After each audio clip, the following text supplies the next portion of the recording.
The morning sun cast long shadows across the Earth Defense Force headquarters as Captain James Walker hurried through its polished corridors. His boots clicked against the metal floor, echoing through the empty hallway. 50 years had passed since humans first achieved faster-than-light travel, and in that time, they had prepared for this very day.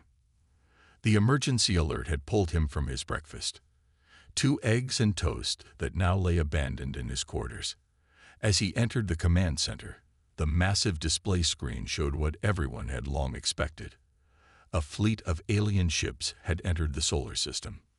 "Report," Walker commanded, his voice steady despite the gravity of the situation. The command center buzzed with controlled activity as officers monitored their stations with practiced precision. Lieutenant David Miller turned from his console, his face illuminated by the blue glow of his screens. "Sir, we detected the first ships passing Neptune's orbit 30 minutes ago.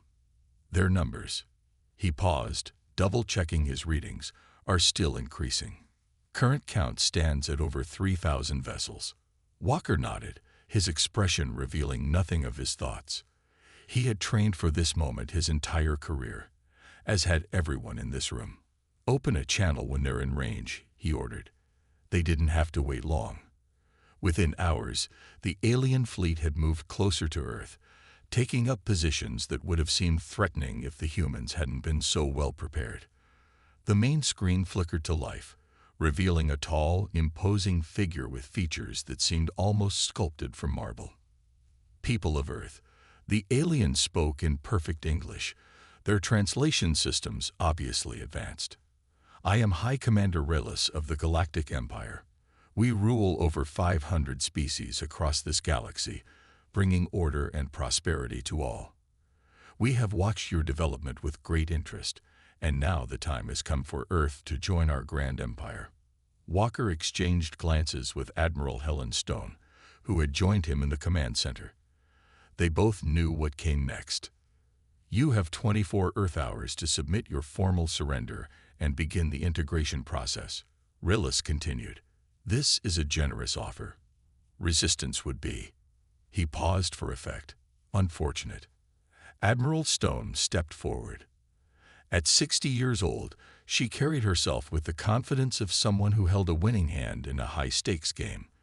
"We receive your message, High Commander. We will need time to consult with Earth's various governments." The alien commander nodded graciously, clearly believing this to be a mere formality. The transmission ended, and the room burst into activity. Walker turned to Admiral Stone. "They have no idea, do they?" She smiled, the expression making her look decades younger. "Not a clue. Get me a secure line to all defense stations. It's time to activate Protocol Omega." Throughout the solar system, hidden bases sprang to life. In the asteroid belt, massive hangar doors opened in what had appeared to be ordinary rocks. From the dark side of the moon, ships that had never appeared on any official record emerged from their concealment. Even the depths of Earth's oceans stirred as humanity's true fleet prepared for revelation. In his private office, Walker reviewed the classified files one last time. The Empire used standardized plasma weapons and energy shields, technology they had forced all their subject species to adopt. But humans had gone a different way. While pretending to struggle with basic spaceflight, Earth's best minds had developed something entirely new. "Status of the Ghost Fleet?" he asked through his secure comm. "All ships reporting ready, Captain," came the response. "Quantum phase drives are charged and stable. We can deploy at your command." Walker looked out his window at the peaceful Earth below. The Empire's ships hung in orbit like wolves surrounding a seemingly helpless prey, unaware they had walked into a trap 5 decades in the making.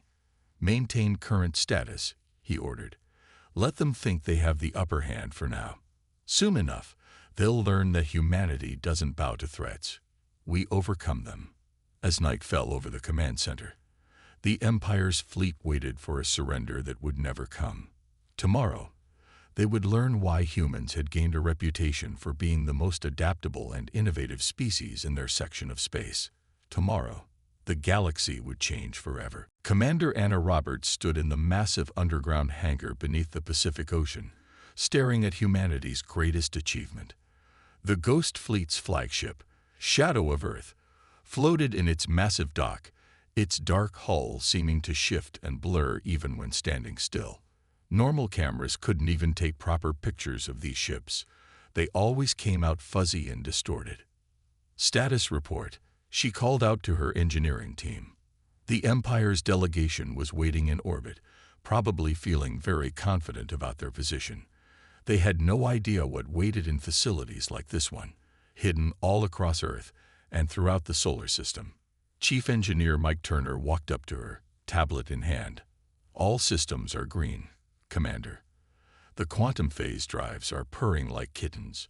He grinned, proud of the technology they'd kept hidden for so long. Want to see something cool? Roberts nodded, and Turner led her to a testing chamber. Inside, behind thick safety glass, sat a small metal cube on a pedestal. Turner pressed a few buttons on his tablet, and the cube began to flicker. Suddenly, it existed in 3 places at once, still on the pedestal, but also floating a meter to the left and right. That's what our ships can do now, but on a massive scale, Turner explained. The Empire thinks their shields are unbeatable because they stop everything in normal space. But our ships? He chuckled. They don't stay in normal space. Roberts remembered her first time seeing the quantum phase technology in action. It had seemed impossible. Ships that could exist in multiple states at once, passing through solid matter like ghosts while remaining able to fire their weapons. The Empire's fancy plasma weapons would pass right through their ships when phase, while humanity's specially designed quantum torpedoes could hit targets in any phase state. Her comm unit beeped. Commander Roberts, Captain Walker's voice came through. How long until the fleet is ready? We can launch everything within 30 minutes, she replied, watching as crews made final checks on the Shadow of Earth's systems. The massive ship was over 1 kilometer long, but could vanish from sight in an instant when its phase drive activated. Good. The Empire's getting impatient up here. Their commander keeps making threats about what will happen if we don't surrender soon. Walker sounded almost amused. Roberts walked through the hangar, inspecting the other ships. Each one represented years of secret work, combining technologies that the Empire had never even thought to develop. While they had forced every species they conquered to use their standard weapons and shields, humans had found a completely different path. Remember, she told her crew as they prepared for possible action, they'll be expecting simple plasma weapons and basic shields. They think we're just learning spaceflight. The look on their faces when our ships phase through their best defenses will be priceless. In another part of the facility, weapons crews loaded the special quantum torpedoes into launch tubes. Unlike the Empire's energy weapons, these missiles existed in quantum flux, able to pass through any shield or hull before detonating. They had never been used in actual combat, but thousands of tests had proved their effectiveness. Message from Surface Command. Her second-in-command reported, "The Empire's given us 12 more hours to surrender. After that, they say they'll start taking our orbital stations." Roberts smiled. The orbital stations were empty shells, designed to look important while hiding nothing of value. The real stations were cloaked by quantum technology, invisible to every scan the Empire could think to try. "Let them make their threats," she said, watching as the Ghost Fleet powered up, the ships shimming slightly as their quantum drives hummed to life. They think they're dealing with a simple young species that will bow down before their superior numbers. She turned to face her crew, seeing the same confident expressions on all their faces. Tomorrow, they'll learn that humanity has some surprises ready. Sometimes the smallest wolf in the pack turns out to be the most dangerous. As the Empire's deadline grew closer, humanity's hidden arsenal stood ready. 50 years of preparation were about to pay off, and the galaxy would never be the same. Grand Admiral Vex of the Galactic Empire stood on the bridge of his flagship, watching Earth's blue sphere with growing irritation. The deadline had passed, and still no surrender. He had brought 1,000 ships to this backwater system, enough to conquer 10 worlds. These humans were testing his patience.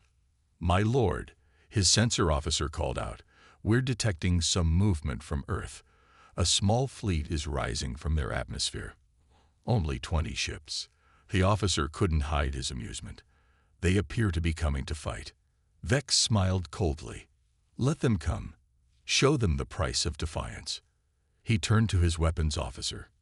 "Target their lead ship when they're in range. One shot should be enough to convince them of their mistake." The human ships moved into formation. They were sleek and dark, different from the clunky vessels Vex had seen in orbit. Still, 20 ships against 1,000. It would be over quickly. "Enemy ships in range," the weapons officer reported. "Targeting systems locked. Firing main plasma cannons." Brilliant beams of energy shot out from the Imperial ships. But something impossible happened. The human vessels seemed to blur. And suddenly, each one existed in 3 places at once. The plasma beams passed harmlessly through them. "What trickery is this?" Vex demanded, his composure cracking. "Report." "Sir, we can't get a solid lock." The sensor officer's hands flew over his controls. "The human ships are somehow existing in multiple quantum states at once. Our targeting computers can't handle it." Before Vex could respond, the human ships attacked. Their weapons, some kind of advanced torpedoes, phased right through the Empire's strongest shields like they weren't even there. Explosions bloomed across his fleet as the quantum warheads found their targets. "Impossible." Vex slammed his fist on his command chair. "Our shields are the most advanced in the galaxy. Nothing can penetrate them." But the human ships proved him wrong again and again. They danced through space, existing in multiple places simultaneously, their weapons striking with deadly accuracy, while the Empire's return fire passed harmlessly through their phase states. On the shadow of Earth, Commander Roberts watched the battle unfold. "Target their command ships," she ordered. "Show them what the Ghost Fleet can really do." The quantum drives hummed as the human ships phased in and out of normal space. The Empire's fleet, despite its massive numbers, couldn't land a single hit. Their targeting systems, designed for normal space combat, were useless against ships that could exist in multiple states at once. "Message from the enemy flagship," her communications officer reported. "They're demanding to know how we're doing this." Roberts smiled. "Send them our standard response." The message was simple. "Humanity does not surrender to bullies. Perhaps you should reconsider your approach." The battle continued, but it wasn't really a battle anymore. It was a demonstration. The Ghost Fleet moved through the Imperial formation at will, their quantum torpedoes bypassing shields and armor with ease. Ship after ship fell to weapons they couldn't block or evade. "My lord," Vex's second-in-command spoke quietly, "we've lost 200 ships. We can't hit them. We can't even track them properly. Perhaps we should retreat." Vex spat the word like poison. "The Empire does not retreat." But as another wave of quantum torpedoes phased through his flagship's shields, Vex realized he had no choice. These humans had done the impossible. They had developed technology that made the Empire's greatest weapons useless. "All ships," he commanded, his voice heavy with rage and shame, "fall back to the outer system. Now." As the Imperial fleet retreated in disarray, Commander Roberts watched from her bridge. "Send word to Earth Command," she ordered. "First contact battle concluded. 0 casualties on our side. The Empire just learned that humanity is not to be underestimated." The Ghost Fleet regrouped, their ships still flickering between quantum states, ready for any counterattack. But they had made their point. The galaxy's greatest military power had just discovered that size and numbers meant nothing in the face of human innovation. Admiral Thomas Moore stood on the bridge of the Earth ship Thunderchild, watching his tactical display as the Ghost Fleet prepared for their first offensive operation. After driving the Empire from Earth's solar system, it was time to show them that humanity could strike anywhere. "All ships report ready, Admiral," his executive officer reported. The quantum drives are charged and synchronized. We can begin phase jumping whenever you give the word. Moore nodded, his gray hair catching the light from the holographic displays. Send the signal. Operation Lightning begins now. Across the fleet, 30 ships activated their quantum drives simultaneously. Space itself seemed to ripple as they phased out of normal reality. In their quantum state, they could cover vast distances that the Empire's ships needed days to travel. The target was New Victoria, one of the Empire's major military bases. They had thousands of ships stationed there, protected by the strongest shields in the galaxy. At least, that's what the Empire believed. Phase jump complete, the navigator announced. We're in position. Imperial forces have not detected us. Through the main viewport, Moore could see the Imperial base. Massive defense stations orbited a red-tinted planet, their weapons ready to destroy any normal attack force. But the Ghost Fleet wasn't normal. Begin Phase 2, Moore ordered. Let's show them nowhere is safe. The human ships split into 3 attack groups, each ship existing in multiple states at once. To the Imperial sensors, it must have looked like 100 ships had appeared from nowhere. Inside the Imperial base, alarms blared. Grand Admiral Vex, who had fled from Earth just days ago, couldn't believe his eyes. How did they find us? How did they get past our early warning systems? Sir, his aide reported, panic in his voice, their ships are already inside our defensive perimeter. They just appeared. Launch everything we have, Vex commanded. They can't possibly phase all their ships at once. We'll overwhelm them with numbers. But he was wrong. The Ghost Fleet had trained for years for this moment. As Imperial ships rose to meet them, the human vessels phased in and out of normal space with perfect coordination. When one ship became solid to fire its quantum torpedoes, 2 others would phase to protect it. Target their shipyards first, Moore ordered, then their fuel depots. Show them we can cripple their military might whenever we choose. The quantum torpedoes passed through the Empire's strongest shields like they weren't even there. Explosions bloomed across the orbital facilities as humanity's weapons found their marks. Imperial ships fired back with everything they had, but their shots passed harmlessly through the phased human vessels. Sir, Moore's tactical officer reported with a hint of pride, their defensive stations are disabled. Their shipyards are burning. We've destroyed 30% of their docked fleet, and the rest are in disarray. Moore watched as the Imperial forces tried to form up for a counterattack. Their formations, perfect for fighting normal enemies, meant nothing against ships that could ignore the laws of physics. Message from Earth Command, his communications officer called out. Other Ghost fleets report similar success at their targets. We've hit 5 major Imperial bases simultaneously. Their entire defense network is in chaos. Send to all ships, Moore ordered. Phase 3 begins now. Target their command centers. Let's show them what happens when they threaten Earth. The Thunderchild led the attack, its dark hull flickering between states as it approached the main Imperial station. Their quantum torpedoes phased through meters of armor and shields, striking at the heart of the Empire's military might. Admiral, his executive officer said quietly, they're broadcasting a general retreat order. The entire sector fleet is running. Moore allowed himself a small smile. In just one day, humanity had proven that the Empire's great fleets, their impenetrable defenses, and their mighty weapons meant nothing against human ingenuity. The Empire had spent millennia building the galaxy's greatest military force, only to find it useless against enemies they couldn't even hit. Signal the fleet, he ordered. Mission accomplished. Let's head home and prepare for their response. They won't take this humiliation lightly. As the Ghost Fleet prepared to phase jump back to Earth, they left behind a clear message. Humanity was not just ready for the galaxy. They were ready to reshape it. In the great halls of the Imperial Palace on the capital world of Nova Prime, chaos reigned. Emergency alarms echoed through golden corridors as military leaders rushed to the central command chamber. The news of humanity's attacks had spread like wildfire through the Empire's communication networks. High Commander Raylis stood before the Imperial Council, his usually confident voice shaking as he delivered his report. 5 major fleet bases attacked simultaneously, 3 shipyards destroyed, 2 fuel processing centers completely disabled, all by a species we thought was barely capable of space travel.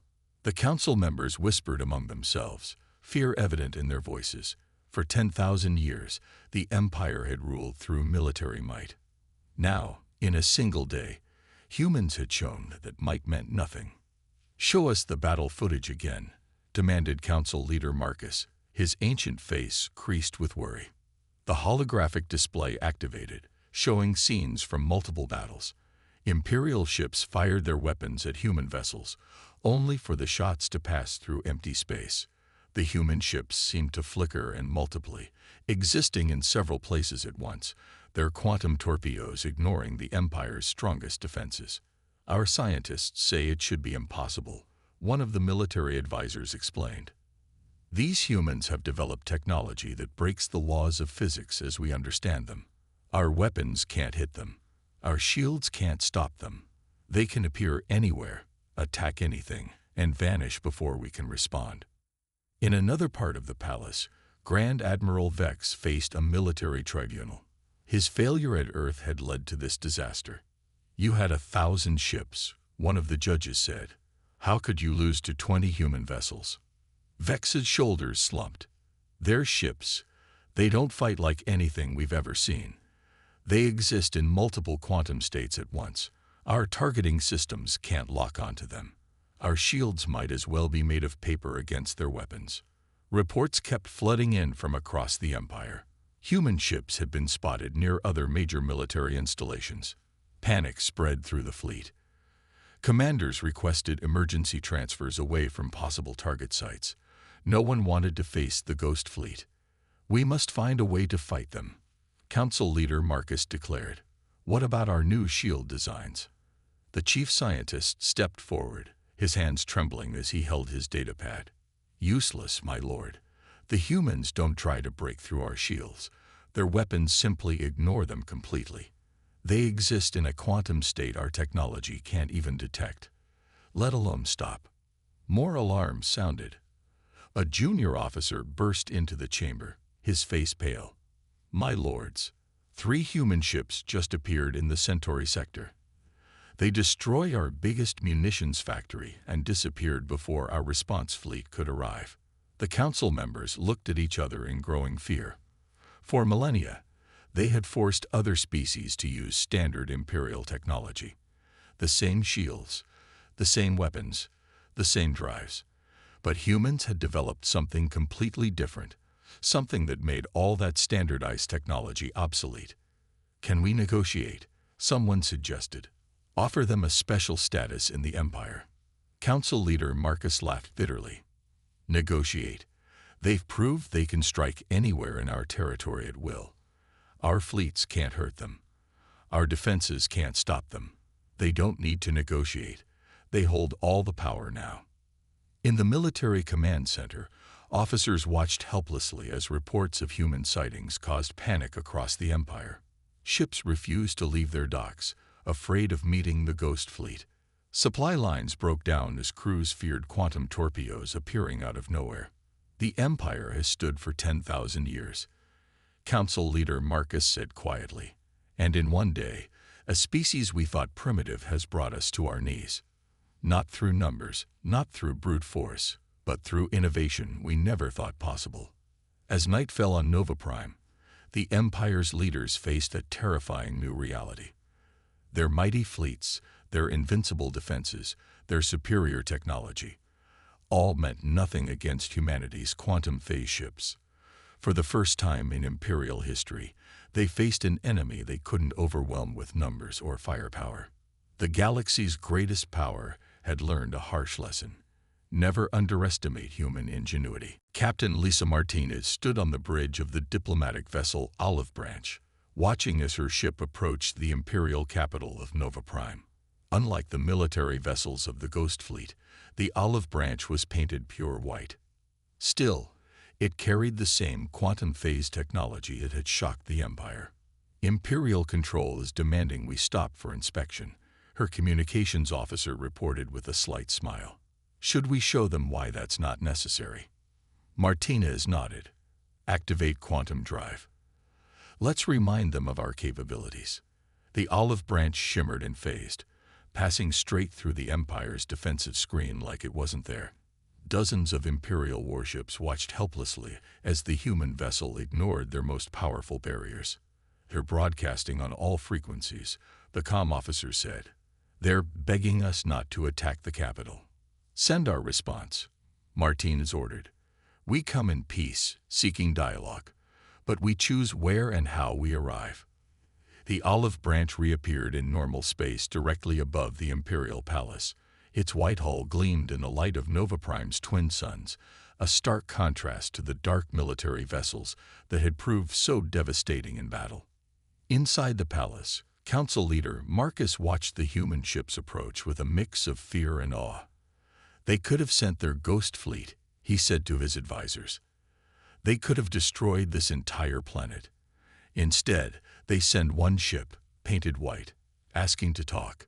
The human diplomatic party transported directly into the palace's great hall, another display of technology that the Empire couldn't counter. Captain Martinez led the group, carrying a data pad containing Earth's terms. Welcome to Nova Prime, Council Leader Marcus said, trying to hide his nervousness. We are honored by your presence. Martinez smiled politely. The honor is ours. Earth believes that peace is always better than war, when peace is possible. We've demonstrated our military capabilities not because we want to fight, but to show why fighting would be pointless. The Imperial Council members shifted uncomfortably in their seats. Through the great windows, they could see the olive branch floating serenely above their capital, a constant reminder of humanity's power. Your terms, Marcus asked quietly. Martinez activated her data pad, displaying Earth's proposals. Simple ones. First, Earth and all human colonies remain permanently independent. Second, the Empire stops forcing other species to use only Imperial technology. Let them develop their own paths, as we did. But our standardized technology is what holds the Empire together. One council member protested. If everyone develops different systems, different weapons, then they might create something wonderful. Martinez interrupted. Look what humanity achieved when we weren't forced to follow your rules. Perhaps other species have equally amazing innovations waiting to be discovered. The council members whispered among themselves. Through another window, they could see the Imperial fleet hanging motionless in orbit. The mighty ships that had conquered 1,000 worlds now seemed obsolete, their weapons and shields useless against human technology. And if we refuse? Marcus asked, though his tone suggested he already knew the answer. Martinez's expression remained diplomatic, but her words carried clear weight. Then we continue demonstrating our capabilities until you change your mind. We can reach any target in your empire. We can bypass any defense. We can appear in this very room anytime we choose. How long do you think your authority will last when everyone sees how powerless you are to stop us? Silence fell over the great hall. The Empire's leaders looked at each other, then at the white ship floating above their palace, then at the calm human diplomats waiting for their answer. Perhaps, Marcus said finally, it is time for the Empire to change, to evolve, to learn from those we once fought beneath us. Martinez smiled, a genuine expression of hope. That's all we ask. A chance for every species to reach their full potential, free from artificial limitations. Together, we could achieve things neither of us can imagine. As the diplomatic talks began in earnest, the olive branch continued its silent watch over Nova Prime, a symbol of both humanity's power and their restraint. Captain James Walker stood by the window of Earth's new embassy on Nova Prime, watching ships from 100 different species fly through the capital's busy skies. 1 year had passed since the signing of the Sole Imperial Accord, and the galaxy had changed more than anyone could have imagined. Quite a view, isn't it? Admiral Helen Stone said as she joined him. Now Earth's chief military advisor to the Empire. She had seen firsthand how their actions had transformed galactic society. Hard to believe it was just last year when we thought we'd have to fight them to the end, Walker replied, watching as a ship of clearly non-imperial design passed by. It used some kind of gravity drive he had never seen before, exactly the kind of innovation the old empire would have banned. Inside the embassy's main hall, representatives from dozens of species gathered for the first anniversary of the Accord. The empire still existed, but it had changed. Gone were the days of forced technological conformity. Now, each species was free to develop their own path. Latest report from the Joint Research Council, Stone said, holding up her datapad. The Centauri have developed a new type of faster-than-light drive. The Proxima Alliance has created shields based on dark matter. And the Rigel Collective has something they call dimension-folding technology. Walker smiled. And the Empire's response? They're actually excited.